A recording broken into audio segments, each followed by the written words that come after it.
Hi everyone, Donna here with Bookkeeping Made Simple.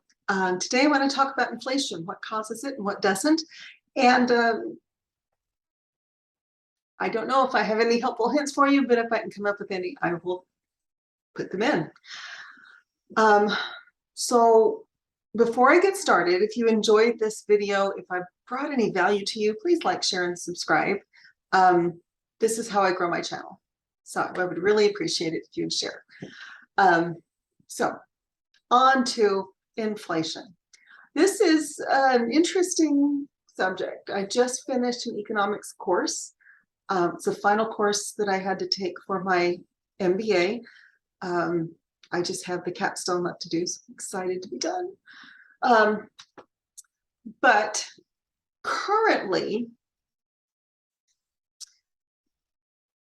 certain politicians are, and this is not meant to be political, this is strictly economic, are trying to say that corporate profits cause inflation. So they're trying to say that corporations, particularly oil and gas companies, are just raising their prices because they feel like it, because they feel like they can.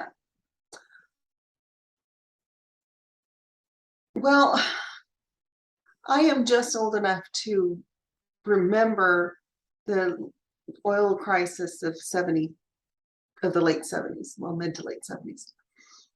We had a friend in Seattle who owned a gas station. He owned an ARCO station, and we would go over there all the time. That was way, way, way back when full service stations were normal. And he would have to carry a pistol with him because people were just crazy about the gas prices. They were not thrilled. So I just came across an article. The Economic Policy Institute claims that corporate profits have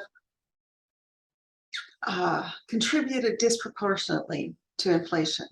Bloomberg has been saying the same thing, saying corporate profits are at the highest rate since the 1950s. The New York Fed has been saying that.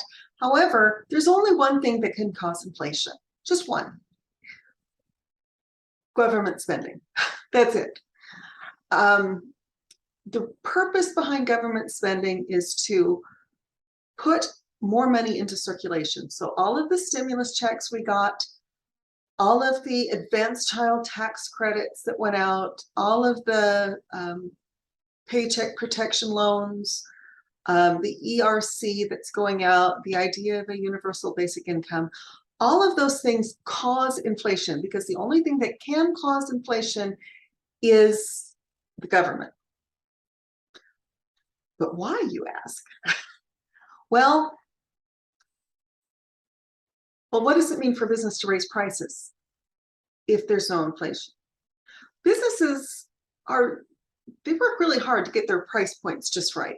You have to figure out your demand curve and your supply curve and your price curve. And if the oil company raises prices, so it costs me more money to fill my tank, then I, as an individual, and my family as a household, and my business as a business, don't have any more money left over. We have less money left over to buy other goods and services. So if I have to pay more in gas, I have to pay less for groceries. So that money has to go somewhere. There's a finite supply, and it has to be budgeted for and put into its proper buckets. So if one bucket is really full, like I said, if it costs me more to fill up my gas tank, then I have less money to go to the grocery store, and I have less money to spend on clothes, and I have less money to buy electronics, and I have less money to buy other things with. So I'm going to spend less in those categories because oil and gas is kind of a necessity. However, under inflation, all prices rise. Well, if consumers have less money available to spend on goods and services, how can all the prices rise at once? It doesn't work. So a business raising prices would explain one business but it doesn't explain the worldwide phenomenon we're seeing now. Greedy businessmen are not behind this. They all understand finance and economics, and so they're not going to price it higher than the market can bear. They are looking to sell, especially oil and gas. They want to sell the greatest amount for the highest price. And so if they really wanted to keep prices high, just to keep prices high, then they would have kept raising prices since the 70s. And yet I remember that from the time I got my driver's license in '83 to today, there really, well, there's been some fluctuations, but it really wasn't until about 12 years ago that the gas prices really started to fluctuate. From '83 to 2006, gas was around $1, $1.50 a gallon. Sometimes less, sometimes it was less than $1. In 2006, things started to go sideways. Okay, it was starting in the early 2000s, but yeah, I'll have to walk that statement back. From '83 to 2000, gas prices were pretty stable. Well, if oil and gas companies were just being greedy, but they've raised their prices like every year, or every quarter, or every month, because we have to buy it. So in order to have higher prices all across the board, you have to have more money to go around. And the Fed and the federal government are the ones that decide on the financial policy, the monetary policy.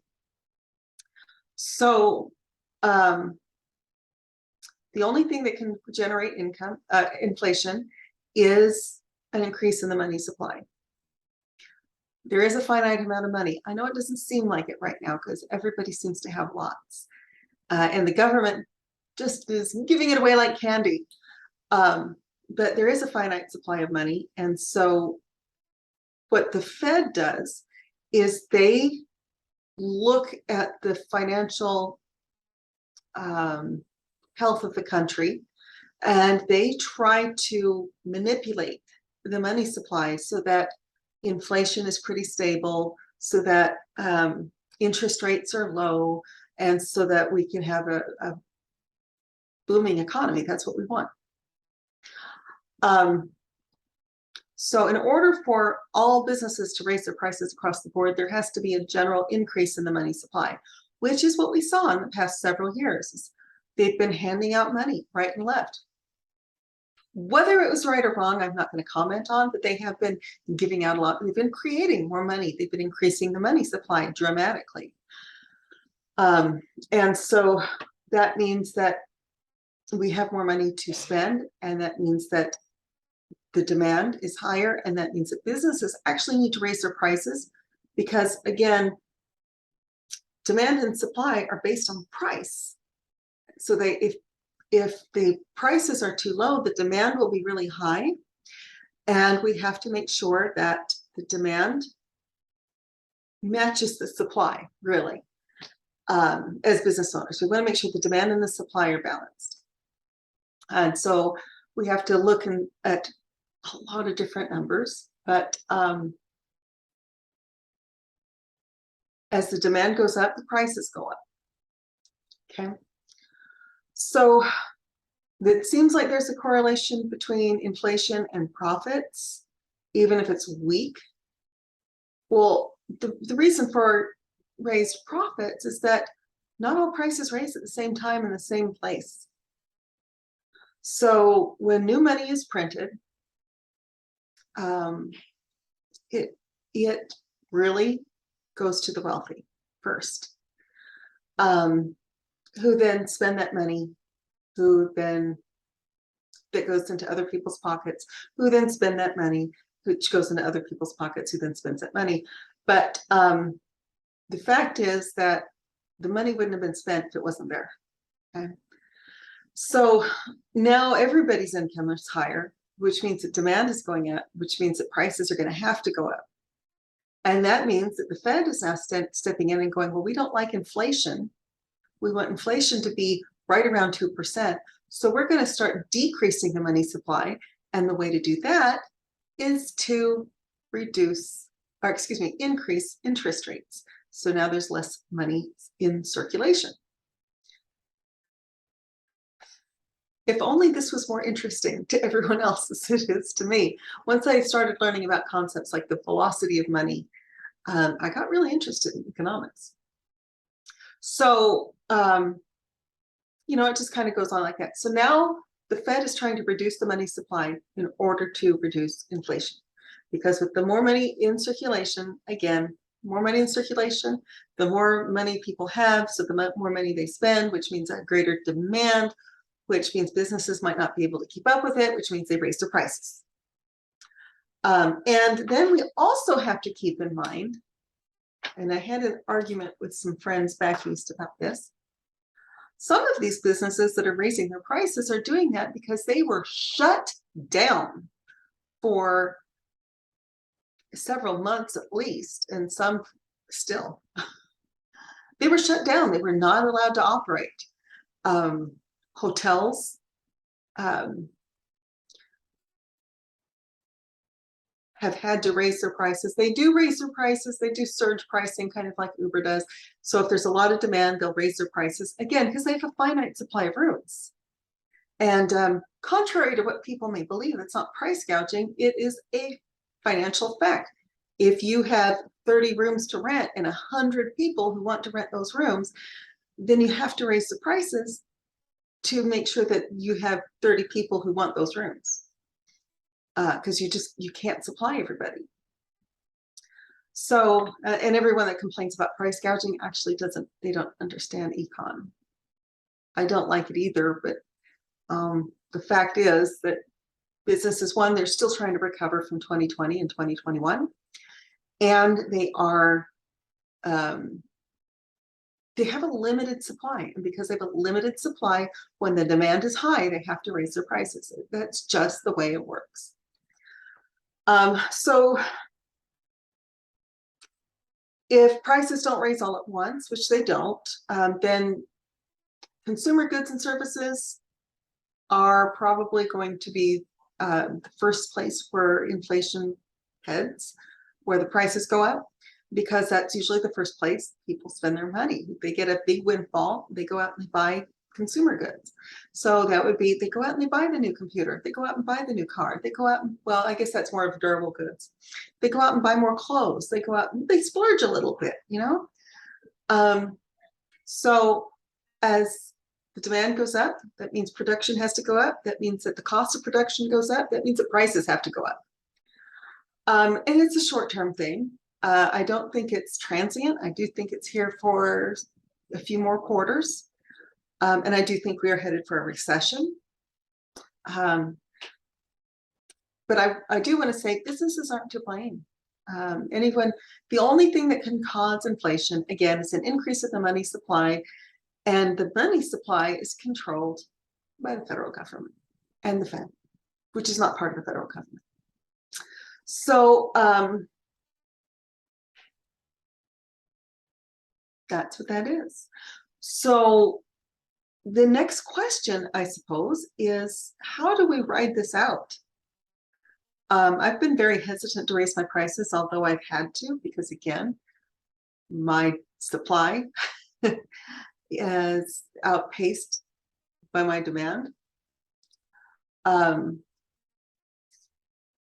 However,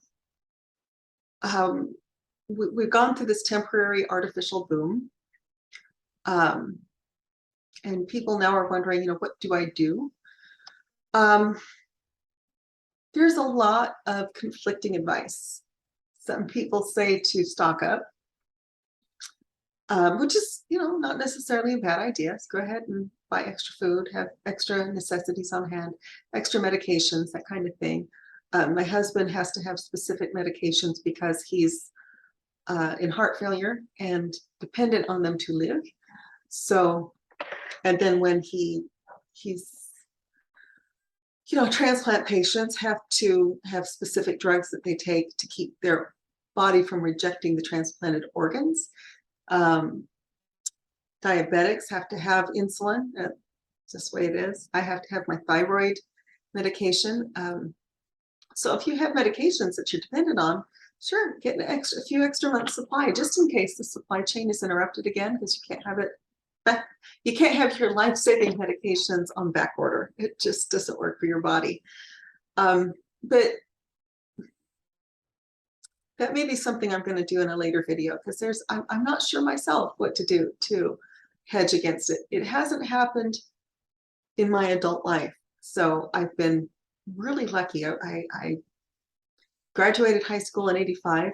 Again, I'm giving away my age.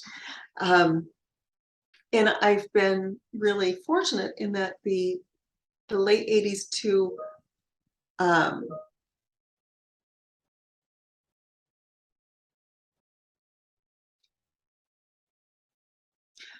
the late '80s to now, or at least till about 2000, everything was pretty stable. So it's only been, prices got a little weird in the early 2000s. They got really bad starting in 2006. I remember paying what felt like a ridiculous amount of money for gas, and now we're back there and it's even worse. And that's always kind of my bellwethers. What are gas prices doing? How much does it cost me to fill up my car at the pump? And we have one car that we don't even drive anymore because it's so expensive to fill. I bought a Honda Civic, even though I have access to a very nice Audi, because the Civic costs me peanuts to fill and it gets excellent gas mileage. And I was due for a new car anyway. So that's just a few things to cover what causes inflation. I'm going to say again, it's not businesses, it's the government. It can only be the government, because it's only caused by an increase in the money supply, nothing else. Nothing else can possibly cause inflation. And the reason we're seeing interest rates go up is that the Fed is trying to rein in inflation. So if they weren't trying to do that with the vast increase in the money supply, if they weren't trying to claw that back a little bit, it could be really, really bad. And we've seen that in other countries in various times in history. We have a $500 trillion, where was that from? Rwanda? Zimbabwe. We have a $500 trillion Zimbabwean note that's worth less than the paper it was printed on. We have, I remember when I lived in Europe in the early 90s, the Italian lira was almost that bad. It would cost hundreds of thousands of lira to buy a hamburger. And that was just the way it was. So it was good for Italy when the euro was introduced. I also remember runaway inflation, or hearing about runaway inflation in South America, certain South American countries. So the Fed is trying to avoid that right now. And that is why interest rates are going up. They're trying to reduce the money supply so that inflation can be kept under control. That's all I really want to talk about on that today. So I'm going to go ahead and end this. You guys have a great day. And we'll talk about more things that are as interesting as watching paint dry later. You guys have a great day. Talk to you soon.